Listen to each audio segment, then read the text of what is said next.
Saat itu Herodes, gubernur Galilea, mendengar tentang Yesus. Kemudian dia berkata kepada karyawannya, "Pria ini adalah Yohanes Pembaptis yang telah dibangkitkan." Itulah mengapa pria ini memiliki kekuatan untuk membuat keajaiban. Karena Herodes telah memerintahkan Yohanes untuk ditangkap, mengikat tangannya, dan menjebloskannya ke penjara. Dia melakukan ini karena Herodias, istri saudaranya Philip. Karena Yohanes Pembaptis telah berkali-kali berkata kepada Herodes, "Berdasarkan hukum kami, Anda dilarang menikahi Herodias." Herodes ingin membunuhnya, tetapi dia takut pada orang-orang, karena mereka mengira Yohanes adalah seorang nabi. Pada hari ulang tahun Herodes, putri Herodias menari di hadapan semua orang, dan dia sangat menyukainya. "Siapa yang berjanji pada gadis itu, aku bersumpah akan memberikan semua yang kamu minta." Mengikuti nasihat ibunya, dia bertanya, "Saya ingin kepala Joao Baptistu di atas piring sekarang." Raja Herodes sedih, tetapi karena sumpah yang dia ucapkan di depan para tamu, dia memerintahkan agar permintaan gadis itu dikabulkan. Dan dia memerintahkan agar kepala Yohanes Pembaptis dipotong di penjara. Kemudian mereka membawa kepala itu ke atas piring, memberikannya kepada gadis itu, dan dia memberikannya kepada ibunya. Kemudian murid-murid Yohanes datang, mengambil tubuhnya dan menguburkannya. Kemudian mereka pergi untuk memberitahu Yesus tentang hal itu.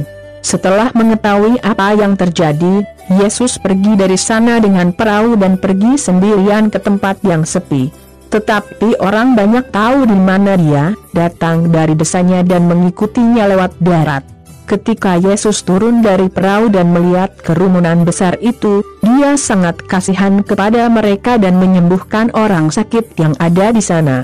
Di malam hari, para murid datang kepada Yesus dan berkata, "Sudah larut, dan tempat ini gurun. Suruh orang-orang ini pergi agar mereka bisa pergi ke desa-desa dan membeli sesuatu untuk dimakan." Tetapi Yesus menjawab, "Mereka tidak harus pergi. Beri mereka makanan sendiri." Mereka berkata, "Kami hanya memiliki 5 roti dan 2 ikan di sini. Nah, berikan padaku," kata Yesus. Kemudian dia memerintahkan orang-orang untuk duduk di atas rumput. Kemudian dia mengambil 5 roti dan 2 ikan, melihat ke langit dan bersyukur kepada Tuhan. Dia memecahkan roti, memberikannya kepada para murid, dan mereka membagikannya kepada orang-orang. Semua makan sampai kenyang, dan murid-murid mengumpulkan 12 keranjang penuh dengan sisa potongan. Yang makan kurang lebih 5.000 laki-laki, belum termasuk perempuan dan anak-anak. Segera setelah itu, Yesus memerintahkan murid-muridnya untuk naik ke perahu dan pergi ke sisi barat danau, sementara dia menyuruh orang-orang itu pergi. Setelah mengiring orang-orang pergi, Yesus naik gunung untuk berdoa sendirian. Saat malam tiba, dia ada di sana, sendirian. Saat itu perahu sudah berada di tengah danau, dan ombak menghantam perahu dengan keras karena angin bertiup ke arahnya. Saat fajar, antara pukul 3 dan 6, Yesus pergi ke sana, berjalan di atas air. Ketika para murid melihat Yesus berjalan di atas air, mereka ketakutan dan berseru, "Itu adalah hantu!" Dan mereka berteriak ketakutan.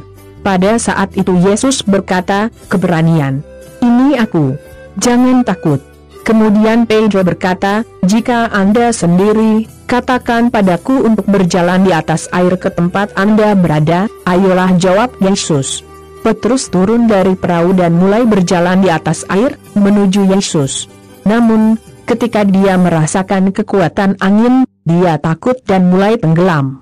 Kemudian dia berteriak, "Tolong, Pak!" Yesus segera mengulurkan tangannya, memegang Petrus dan berkata, "Betapa kecilnya imanmu. Mengapa Anda ragu?" Kemudian mereka berdua naik ke perahu, dan angin menjadi tenang. Dan para murid menyembah Yesus, berkata, "Sungguh, kamu adalah Anak Allah." Yesus dan para murid menyeberangi danau dan tiba di wilayah Genesar. Di sana orang-orang mengenal Yesus dan memperingatkan semua orang sakit di daerah tetangga. begitu banyak orang membawa orang sakit kepadanya, meminta Anda untuk membiarkan pasien setidaknya menyentuh ujung pakaian Anda. Dan setiap orang yang menyentuhnya disembuhkan. Matius 14:1-36.